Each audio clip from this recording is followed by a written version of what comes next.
This is Jyoti and you are watching me on my channel brain booster. आज इस video lecture में मैं आपको क्लास 10th का जो टॉपिक है carbon and its compound chapter number 4 उसमें सब topic structural isomer. So what are structural isomer, आज की इस वीडियो लेक्चर में मैं आपको बताऊंगी कि स्ट्रक्चरल आइसोमर्स क्या होते हैं। So let's begin with today's topic that is structural isomer. आप अगर जानते हैं कि आइसोमर्स क्या होता है, आप अपने आंसर्स मुझे कमेंट बॉक्स में लिख के भेज सकते हैं। और अगर अभी तक आपने चैनल को सब्सक्राइब नहीं किया है तो जल्दी से मेरे चैनल को सब्सक्राइब करें। सो आइसोमर्स क्या होते हैं? Isomers they are the compounds. Isomers वो कंपाउंड्स होते हैं हैविंग, उनका सेम क्या होता है? Having same molecular formula. Molecular फॉर्मूले के लिए आप मेरे प्रीवियस वीडियो लेक्चर्स देख सकते हैं। They are having same molecular formula but different structures. ऐसे कंपाउंड्स जिनका मॉलिक्यूलर फॉर्मूला तो सेम है लेकिन उनकी स्ट्रक्चर जो है वो अलग अलग है। फॉर एग्जाम्पल, हम इसमें एग्जाम्पल लेते हैं। फॉर एग्जाम्पल, पहले हम एक एग्जाम्पल लेते हैं। हम लेते हैं एग्जाम्पल इसके लिए ब्यूटेन। ठीक है, हमने क्या एग्जाम्पल ले लिया? ब्यूटेन। ब्यूटेन में कितने कार्बन एटम्स होते हैं? If you know the answer you can just text me in my comment box. Butane में टोटल 4 कार्बन होते हैं और क्योंकि ये एल्केन है, कैटेगरी को बिलोंग कर रहा है, एन है, तो उसके लिए हमारा जनरल फॉर्मूला जो मैं अपने प्रीवियस वीडियो लेक्चर्स में आपके साथ शेयर कर चुकी हूँ, CnH2n+2। According to that formula C4H2 into 4 8 plus 2 10, ये फॉर्मूला हो जाएगा। मॉलिक्यूलर फॉर्मूला ब्यूटेन का क्या है? C4H10। मॉलिक्यूलर फॉर्मूला क्या है? This is the molecular formula. Molecular formula. अब हम इसकी स्ट्रक्चर कैसे बनाएं? एक स्ट्रक्चर बन सकता है C1, C2, C3 and C4। मैंने 4 जो कार्बन एटम्स हैं उन्हें सेल्फ लिंकिंग कर दिया है। बीच में ये जो मैंने स्लीपिंग लाइन बनाई है इसे हम कहते हैं सेल्फ लिंकिंग और कैटिनेशन। कार्बन की 2 प्रॉपर्टीज होती हैं, कैटिनेशन एंड टेट्रावैलेंसी। मैंने वो पहले कैटिनेशन शो किया। अब क्योंकि कार्बन टेट्रावैलेंट है तो कार्बन, हर कार्बन के हम 4 आर्म्स बाहर निकालेंगे। सेकेंड कार्बन के 2 आर्म्स ऑलरेडी बाहर है, third and fourth. Third carbon की भी 2 आर्म्स ऑलरेडी बाहर है एंड फोर्थ कार्बन का 1 ही आर्म बाहर है क्योंकि कार्बन की 2 बेसिक प्रॉपर्टी है, कैटिनेशन एंड टेट्रावैलेंसी। तो हमने फर्स्ट कैटिनेशन से ज्वाइन किया, फिर हमने उसकी टेट्रावैलेंसी मींस कार्बन की 4 आर्म्स बाहर निकाल दी।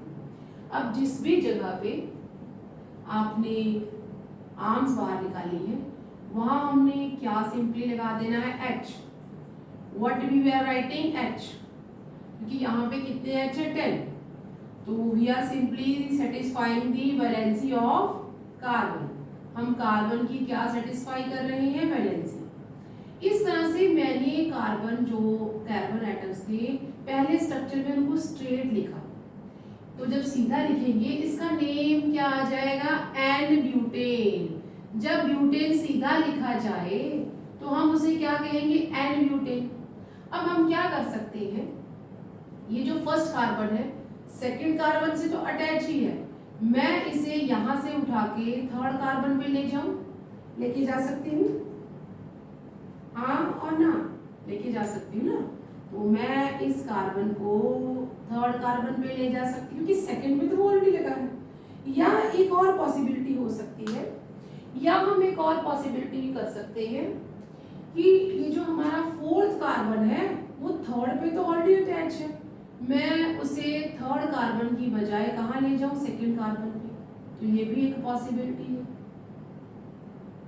देयर आर टू पॉसिबिलिटीज कि ये वाला कार्बन सेकंड पे तो ऑलरेडी कार्बन से अटैच है, तो C1 से C3 पे चला जाए, और जो फोर्थ कार्बन है वो थर्ड कार्बन से तो अटैच है, यहाँ से वो यहाँ आ जाए, तो हम एक और स्ट्रक्चर बना सकते हैं। एन ब्यूटेन जब हम सीधा बनाया, इसका एक और स्ट्रक्चर बनता है C C C।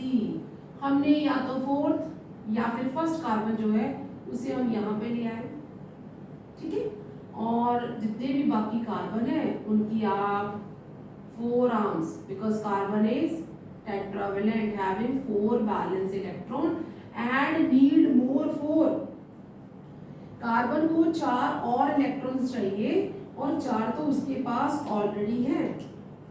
अब क्या करेंगे, आप यहाँ पे जहां भी मैंने आर्म्स बाहर निकाले हैं वहां हम सिंपली क्या लगा देंगे, हाइड्रोजन, ठीक है, जितने भी हमने आर्म्स बाहर निकाले थे वहां हमने सिंपली क्या लगा दिया, हाइड्रोजन।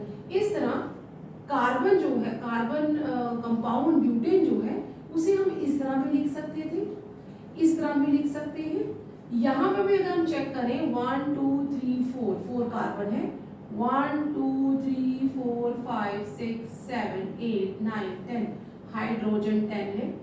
इस कंपाउंड में भी आप चेक करें 1 2 3 4 कार्बन है, 1 2 3 4 5 6 7 8 9 10 और 10 हमारे पास हाइड्रोजन है। जब किसी कंपाउंड को हम 2 या 2 से ज़्यादा तरीके से लिख सकते हैं उन्हें हम कहते हैं स्ट्रक्चरल आइसोमर, जिनका मॉलिक्यूलर फॉर्मूला तो सेम है बट स्ट्रक्चर अलग अलग है। स्ट्रक्चर अलग है तो इस ये हमारा एक ये कंपाउंड है और एक ये कंपाउंड है, इसके लिए इसका सिंपली नेम जो है that will be two methyl and propane. यहाँ पे वैसे कोई गैप नहीं है, इनके बीच में कोई भी गैप नहीं है, तो प्रोपेन जो है बिल्कुल साथ में आ जाएगा। अब ये नाम कैसे आया, 2-मिथाइल प्रोपेन 1 2 3, मेरे पास जो स्ट्रेट चेन है उसमें 3 कार्बन है, अगर हम इसे नंबरिंग करें 1 2 3, सेकेंड कार्बन पे एक कार्बन वाला साइड चेन लगा है जिसके पास एक कार्बन होता है, हम उसे क्या कहते हैं, मीथेन। लेकिन जब ये compound as a side chain work करता है तो हम मीथेन नहीं कहते, मिथाइल कहते हैं।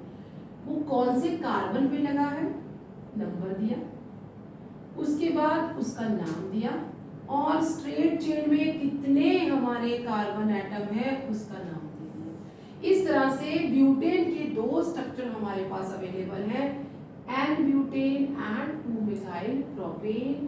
तो वैसे कंपाउंड जिनका मॉलिक्यूलर फॉर्मूला सेम है बट स्ट्रक्चर अलग अलग है उन्हें हम कहते हैं स्ट्रक्चरल आइसोमर। तो जल्दी से आप इसे नोट करें, मिलते हैं नेक्स्ट वीडियो में। You take care, bye bye.